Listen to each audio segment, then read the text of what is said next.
তৃণমূলের চুরির যন্ত্রণায় চাল ডাল আবাস বাচ্চাদের মিড ডে মিলের টাকা সে তো মুসলমান বাচ্চারা চুরি করেছে তৃণমূল। মুশরিক মানে হচ্ছে যারা অংশীদারি, সোজা করে বললে যারা মূর্তি পুজো করে। এই দেশটার জন্মই তো হয়েছে ধর্মের ভিত্তিতে। সিপিএম মনে করে তারাই পৃথিবীতে একমাত্র মানুষ আর বাকিরা গরু ছাগল গাধা।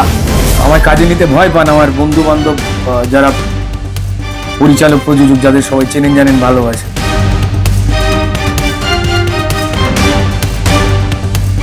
দেখুন চাল ডাল রেশন আবাস চাকরি, যে ছেলে মেয়েগুলো চাকরির জন্য হাহাকার করছে, কতগুলো ছেলে রয়েছে বলুন তো, মেয়ে রয়েছে বলুন তো মুসলমান, আপনি চোখের সামনে দেখতে পাচ্ছেন।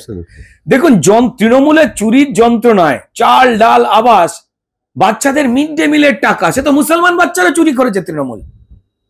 আপনার কি মনে হয় আমার চাল ডাল আবাস চাকরি যে চুরি করছে আমি তাকে ভোট দেব?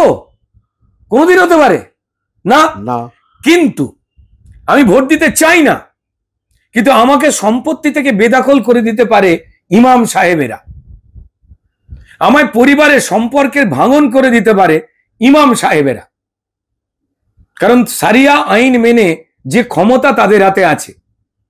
তাই দুর্ভাগ্য যারা অনেস্ট ইমাম, যারা ইসলাম ধর্মের শান্তির পক্ষে যে কথাগুলো রয়েছে, বাঁচবার জন্য ঈশ্বরের আরাধনার জন্য অন্য কাউকে ছোট না করে কি করে বড় হতে হয়, মানুষ হতে হয়, সেই যে কথাগুলো যারা প্রচার করেন সেই ইমামেরা বেচারারা এক ঘরে হয়ে পড়েছেন। আর যারা ধান্দাবাদী রাজনীতি করে মোটা খাম পেতে আগ্রহী তাদেরকে একটা বড় অংশে কবজা করে নিয়েছেন বিভিন্ন রকম উপহারের বিনিময়ে মমতা বন্দ্যোপাধ্যায়। তাই সেই ইমামদের কথা শুনে তৃণমূলকে তীব্র ঘৃণা করা বৃহত্তর মুসলমান সমাজ পশ্চিমবঙ্গে, যারা জানে আমাদের চাল ডাল চাকরি এরা চুরি করেছে, এই ধর্নাগুলোতে যারা কাঁদছে, যে শিক্ষকের বুকে লাথি মারা হচ্ছে, যে শিক্ষকগুলো গান্ধী মূর্তি আর মাতঙ্গিনী হাজারের মূর্তির পাশে বসে বসে কেঁদেছিল যে ছেলে মেয়েগুলো চাকরি না পেয়ে। যেমন ওখানে আমাদের হিন্দু বাড়ির শান্তনু ছিল, যেমন মুসলমান বাড়ির শরীফুল ছিল, যেমন হিন্দু বাড়ির সাবিত্রী বসে কেঁদেছিল কাঁদছে, তেমন মুসলমান বাড়ির সাবিনাও কাঁদছে। তারা কেউ ভোট দিতে চায় না, দেয় না এই তৃণমূলকে, যে তার সর্বনাশ করেছে। আরে মুসলমান সমাজ পড়াশোনাতে পিছিয়ে, তাহলে মূল সমস্যার জায়গাটা তাদের ওখান থেকে যারাই উন্নীত হতে চাইছেন, মুসলমান সমাজকে বড় করতে চাইছেন, মেন স্ট্রিমে সমাজে তুলে ধরতে চাইছেন, তাদেরই বিরুদ্ধে মমতা বন্দ্যোপাধ্যায় শিক্ষিত সচেতন মুসলমানদের একদম সহ্য করতে পারেন না। যারা পড়াশোনা কম করেন, দু একটা মৌলবী বা ইমাম মিছিমিছি কি তাদের বলে দিচ্ছেন যেটা হয়তো কোরআনে লেখা নেই। তারা কি আরবি পড়তে জানেন নাকি? সবাই জানেন না তো। তাদের বলা হয় যে তোমাদের সব থেকে বড় শত্রু হচ্ছে মুশরিক। Do you have any idea দাদা? আমি জানি আমাদের যারা কথা শুনছেন মুশরিকের, তাদের কাছে আইডিয়া নেই। মুশরিক মানে হচ্ছে যারা অংশীদারি, সোজা করে বললে যারা মূর্তি পুজো করে। মূর্তি পুজো করা মানে পৃথিবীর একমাত্র ঈশ্বর হচ্ছেন আল্লাহ, আল্লাহের বিকল্প ক্ষমতার ভগবান যারা তৈরি করে তারা হচ্ছে মুশরিক। যাদের ভালো চাইতে নেই এই উগ্র ইসলামিক জঙ্গিরা, সেই কারণেই হিন্দুদের বেছে বেছে মারে। এটার পক্ষে নয় যারা শান্তির ধর্ম ইসলামের পক্ষে থাকা মুসলমান মানুষেরা, কিন্তু তারা আজকে বিপদে পড়ে যাচ্ছে। তাহলে রুদ্রনীল 26-এর লড়াইটা কি শুধু এই কিছুটা মুসলিম কিছুটা হিন্দু আঁকড়ে ধরা তৃণমূলের সঙ্গে আপনাদের, নাকি সত্যি যে লোকগুলো কথা আপনি বললেন, চাকরি না পাওয়া, চুরি হয়ে যাওয়া ভবিষ্যৎ, চুরি হয়ে যাওয়া আবাস, চুরি হয়ে যাওয়া রাস্তা, চুরি হয়ে যাওয়া গাছ বন বালি পাথর নদী, তাদের বিরুদ্ধে লড়াইটা কার? এই মানুষগুলো না এই ধর্মের? প্রত্যেকটা দেখুন, এই দেশটার জন্মই তো হয়েছে ধর্মের ভিত্তিতে। সিপিএম এর মতো পাড়ায় কমরেড নেড়াদা বলে কিছু লোক যতই গুলিয়ে দেওয়ার চেষ্টা করুন না কেন আমাদের ছোটবেলাটা, ইন্টারনেট ওপেন হয়ে গিয়ে দুজনের খুব সমস্যা হয়েছে। এক হচ্ছে যারা ইসলামের নামে মিথ্যে প্রচার করত বা ভুল কথা বলতো, সেই সত্যি পাতাগুলোর বর্ণনা আসলে কি লেখা আছে, তার অর্থ কি, সবাই পড়ে জেনে গেছে। আরো বিপদ হচ্ছে। এক। দুই হচ্ছে কমিউনিস্ট শাসিত দেশগুলো যে আসলে পুঁজিবাদ এবং স্বৈরাচারকে নিয়েই চলছে, সেটা চীন হোক, নর্থ কোরিয়া হোক, বাকি যা যা রয়েছে, চূড়ান্ত স্বৈরাচারী, যেখানে ছাত্ররা অধিকারের কথা বলে তিয়ানানমেন স্কয়ারে হাজার হাজার ছাত্রকে গুলি চালিয়ে মেরে দেওয়া হলো, যে চীনে উইগর সমাজের মুসলমানদের নিকৃষ্ট জীবন যাপন করতে বাধ্য করা হয়। আর সারা পৃথিবীতে যেখানে ইসলামিক স্টেট, সেখানে কমিউনিস্টদের ধরে ধরে মেরে দেয়, আর যেখানে কমিউনিস্টদের দেশ, তারা সেখানে ইসলামের মানুষদের জাঁতা কলে পেশে, মানুষই মনে করে না। কিন্তু ভারতবর্ষ একমাত্র অদ্ভুত জায়গা, বিশেষ করে পশ্চিমবঙ্গ, যেখানে এই একে অপরকে ঘৃণা করা দুটো মতামত বন্ধুত্ব করে। দেখুন, যদি ইসলামকে কেউ বলে যে চূড়ান্ত একমুখী মৌলবাদী একটা বিশ্বাস, অনেকে বলেন, আমি শুনেছি, আমার মনে হয় আপনারা ইসলামকে কেন বলছেন ভাই, বন্ধ করুন ইসলামকে বলা, সিপিএম কে বলুন। সিপিএম মনে করে তারাই পৃথিবীতে একমাত্র মানুষ, আর বাকিরা গরু, ছাগল, গাধা, তারাই একমাত্র বোঝে, বাকিরা প্রত্যেকে মূর্খ। তারা ইলেকশনে হেরে গিয়ে পাড়ায় প্রতিবেশীর ভোট না পেলেও বলে মানুষ ভুল করছে, ঠিক আছে। তো এরা একটা অদ্ভুত সমাজ তৈরি করেছে নিজেদের মধ্যে, যদিও প্ল্যাটিপাসের মতো দু একটা জায়গা ছাড়া তারা নেই। তাদের শুভবুদ্ধির উদয় হোক, তারা বিভ্রান্ত এই সময় কি বিক্রি করবে। কিন্তু সিপিএম যেটা পারে, যেটা করছে, সেটা হচ্ছে গুলিয়ে দেওয়াটা ভয়ঙ্কর রকম ভাবে, যাতে বিজেপি না আসে তার জন্য সমাজকে গুলিয়ে দিচ্ছে। এবং মমতা বন্দ্যোপাধ্যায় ঠিক যাই চাইছেন, ঠিক সেইটা সিপিএম খুব কায়দা করে দিচ্ছে, যাতে বিজেপির ওপরে বিশ্বাস ভেঙে যায়। তাই দিদি মোদি সেটিং এর তত্ত্ব আনছেন। আচ্ছা, দিদি মোদি সেটিং হয়ে গেলে দিদির এতগুলো সোনার চাঁদ গোপাল জেলে থাকতো? আরো সোনার চাঁদ গোপাল বাইরে আছে, এটাও তো বলছে। এত জেল কোথায় দাদা? মোহাম্মদ সেলিমের যুক্তি দিয়ে কথাবার্তা বলছে। দেখুন, মোহাম্মদ সেলিম অত্যন্ত ভালো লোক, যে লোকটা পরিষ্কার প্রমাণ দেয় যে তিনি উগ্র ইসলামিক চেতনার মানুষ। 2রা ডিসেম্বর 2024 উনি ফেসবুকে একটা পোস্ট করেছিলেন। উনি ভারতীয় আইন আর সংবিধানের ওপরে লুঙ্গি আর কোরআন চাপা দিয়ে দিলেন। কি লিখেছিলেন? রাম মন্দির, বাবরি মসজিদ ইস্যুতে এএসআই এর গবেষকরা গবেষণা করে হাজার নথি তথ্য প্রমাণ দেখে দেশের সর্বোচ্চ ন্যায়ালয় সুপ্রিম কোর্ট যে রায় দিল, যার ফলে ওখানে রাম মন্দির নির্মাণ হলো, যা আগে ওটা ছিল সেটাকে ভেঙে ওই টম্ব বা স্তূপ তৈরি হয়েছিল। উনি ইসলামিক ভোটটাকে, যা তৃণমূল খেয়ে নিয়েছে ওদের থেকে, কারণ এরাই তো সেই সেকুলার ভণ্ড। সেকুলার মানে স্বধর্মে প্রীতি, অন্য ধর্মের সম্প্রীতি। আর ওরা 34-এর পর আরো ফেলিওর 10-12 বছর ধরে মানুষকে বোঝাচ্ছে হিন্দু ধর্ম অস্বীকার, ইফতার পার্টিতে বারবার, মুখে একই মিথ্যাচার, তার নাম বঙ্গ সেকুলার। এটা সিপিএম এর বাণী। তো এই বাণী দিয়ে মানুষকে ওরা ভুল বুঝিয়েছে, হিন্দু ধর্ম মানে অস্বীকার করো, নিজের ধর্মে অস্বীকার করে দাও তোমরা, আর সংখ্যালঘু মুসলমানকে ভাই বলো। তো এই যে জায়গাটা, সেখানে উনি পোস্ট দিয়েছিলেন, এই দিনে ভার্ডিক্ট মিলেছিল, ইনসাফ মেলেনি। পয়েন্ট টু বি নোটেড, ইনসাফ কথাটা ভারতীয় কোনো শব্দ নয়, শব্দ, ঠিক আছে। তার মানে উনি দেশের আইন ব্যবস্থার উপরে কোরআনের লুঙ্গি চাপা দিয়ে দিলেন। তো এই যে উগ্র একটা জেহাদি লোক, যিনি বসে বসে ওয়াকফ নিয়ে, বেশ কিছু লোকজন যারা ওয়াকফের সংশোধিত আইন পড়েনি তাদের উস্কোয়, ওনাকে জিজ্ঞাসা করা হলে যে এরা ইসলামিক টেরোরিস্ট কিনা, উনি রেগে যান। এই সিচুয়েশনে দাঁড়িয়ে তাই এরা না গুল হচ্ছে, এবং গুল হচ্ছে মমতা বন্দ্যোপাধ্যায়ের পক্ষে। এরাই কারা যারা আরজি করের আন্দোলনটা কলুষিত করে মমতা বন্দ্যোপাধ্যায়ের পদত্যাগ চায়নি। এই কয়েকজন জুনিয়র ডাক্তারকে স্টার বানিয়ে, কিছু মিডিয়া স্টার বানিয়েছে তাদের, যাদের আন্দোলন ত্যাগ তিতিক্ষা, তাদের বন্ধু ডাক্তারের খুনের আগে কোনোদিন জানতে পারা যায়নি।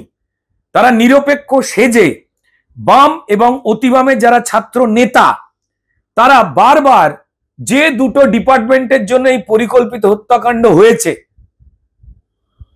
স্বাস্থ্য বিভাগ এবং পুলিশ বিভাগ, তার যিনি মাথা, তার পদত্যাগ না চেয়ে, মমতা বন্দ্যোপাধ্যায়ের পদত্যাগ না চেয়ে, সেই মাথার কথা শুনে যারা চাকর বাকর লেভেলে চলে, পুলিশ কমিশনার বা সচিব, তাদের পদত্যাগের কথা বলছেন।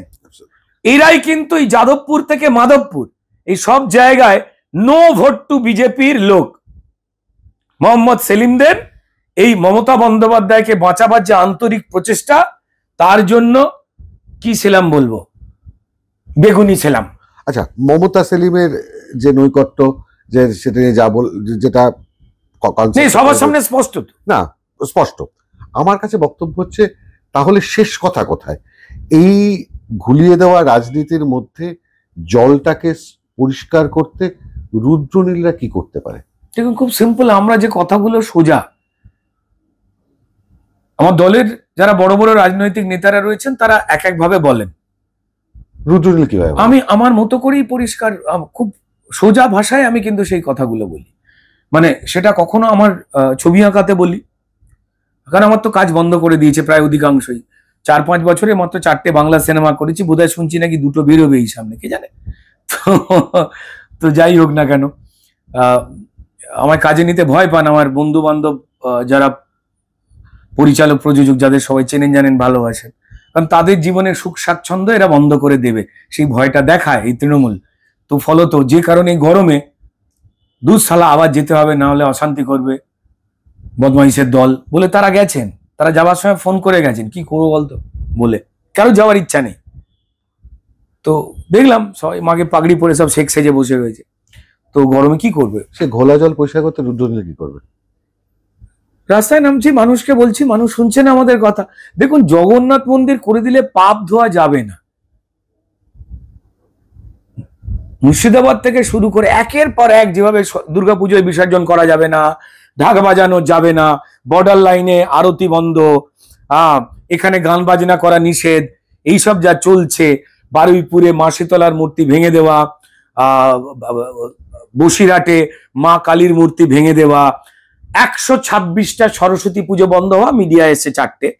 ধারাবাহিক এই যে পদ্ধতি, মমতা বন্দ্যোপাধ্যায়ের কলেজেও সেই পুজো বন্ধ হয়ে গেল, সাব্বির আলীরা বন্ধ করলো, উনি চুপ। ওনার পুলিশ মাইক হেঁকে বলছেন, হিন্দুরা আপনাদের সরস্বতী পুজো আপনারা নিজেরা পাহারা দিন। আমাদের ট্যাক্সের পয়সায় আমাদের রক্ষা না করে তারা বলছে আমাদেরই পাহারা দিতে, নিজেদের দেব, এমন পাহারা দেব বুঝতে পারবে। তো যাই হোক, এই ধারাবাহিক ঘটনাটা কিন্তু বাংলাদেশের যে উগ্র মৌলবাদ, যেটা জামাতে ইসলাম এবং ইউনুসের সম্পৃক্ততায় তৈরি হয়েছে, সেই জামাতেরই তো বেশ কিছু লোকজন তৃণমূল পার্টির হাত ধরে ভোটার কার্ড বানিয়ে আজকে আমরা যেখানে কথা বলছি রোহিঙ্গা কলোনি বানিয়ে নিয়েছে। এরা যখন বোম মারবে তখন ই বাবা, ই মা, তুমি তৃণমূল, তোমায় বোম মেরে ফেললাম, তোমার মুন্ডুটা উড়ে গেল গো, তুমি ভোটার আই কার্ড বানিয়ে দিয়েছিলে। ও তো বলবে না।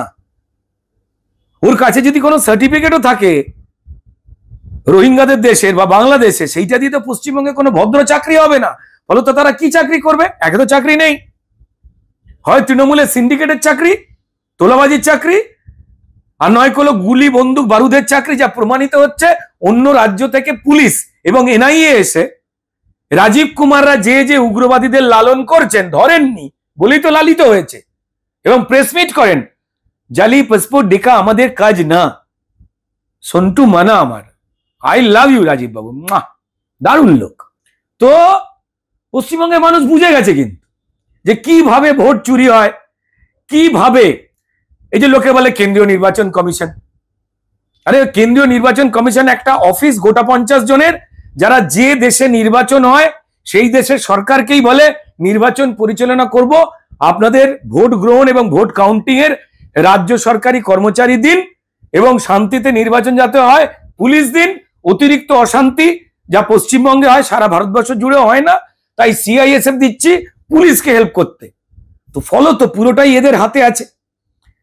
আর যেখানে ইভিএম এর জিম্মেদারের নাম হচ্ছে, খারাপ লোকেরা বলে তৃণমূলের ডিস্ট্রিক্ট ম্যাজিস্ট্রেট যারা মানে জেলা সভাপতি তারা নাকি। তো এই পদ্ধতিটা কিভাবে এই গোলচক্কর হয়, পশ্চিমবঙ্গের সবাই যদি 100টা ভোট এ বলে কোন একটি পার্টিকে দেয়, তৃণমূল সবকটা ভোট পেয়েছে বলে কাউন্ট হয়। তো এই পরিকল্পনাটা ভেঙে গেছে, এই লুটটা ভেঙে গেছে। তার বদলে কিছু পরিকল্পনা আনছেন, কারণ প্রচুর মানুষ, বিজেপি তো লাগাতার প্রমাণগুলো দিয়ে গেছে, তাছাড়াও অন্যান্য যারা নিরপেক্ষ মানুষ, শিক্ষিত মানুষ, তারাও প্রমাণিত কমপ্লেন জানিয়েছেন। তো ফলত আজকে ভোটার কার্ড আর আধার কার্ড সংযোগ হচ্ছে, বায়োমেট্রিকে চলে যেতে পারে। ভোটের রেজাল্টে আমরা চাই তৃণমূলকে, যদি এই চোরের দলকে যদি কারোর পছন্দ হয় তিনি ভোট দিন, যার বিজেপিকে পছন্দ হবে ভোট দেবে, যার অন্য দলকে পছন্দ হবে ভোট দেবে, কিন্তু যে যার ইচ্ছায় ভোট দেবে। বিপদে পড়ে গেছে কিছু মানুষ। আমি এটা বলে শেষ করতে চাই, প্রত্যেক বছর পশ্চিমবঙ্গে ইলেকশন হওয়ার সময়, এটা খবরে কাগজে প্রকাশিত হয়নি, প্রায় 25-30 জন ভদ্রলোক এবং ভদ্রমহিলা অ্যারেস্ট হয়েছে, যাদের পাস্ট কোনো ক্রিমিনাল রেকর্ড নেই।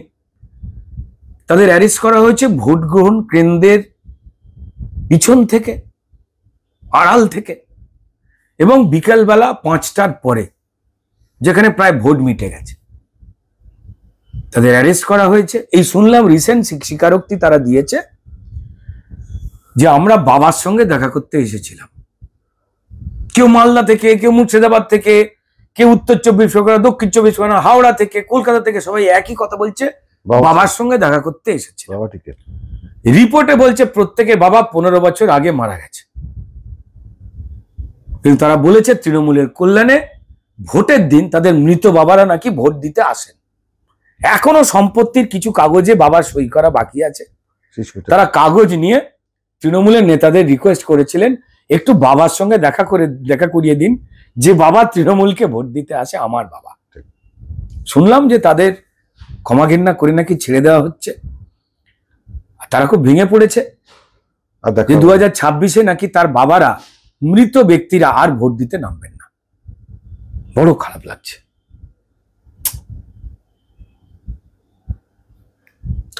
আমরা এখানেই শেষ করবো। 26-এর ছক কিভাবে সাজানো হবে রুদ্রনীলের কথা থেকে অনেকটাই পরিষ্কার, কিন্তু যে বিষয়টা এখনো পরিষ্কার হলো না, যদি এই মৃত বাবারা ভোট দিতে না আসেন, তখন 26-এ কোন ছক বদলে কোন ছকে যে পৌঁছবে, এটা নিয়ে একটা দুশ্চিন্তা কিন্তু রয়েই গেল। শেষ করছি মাধ্যমের মুখোমুখি। আমি প্রদীপ ভট্টাচার্য ছিলাম আপনাদের সঙ্গে।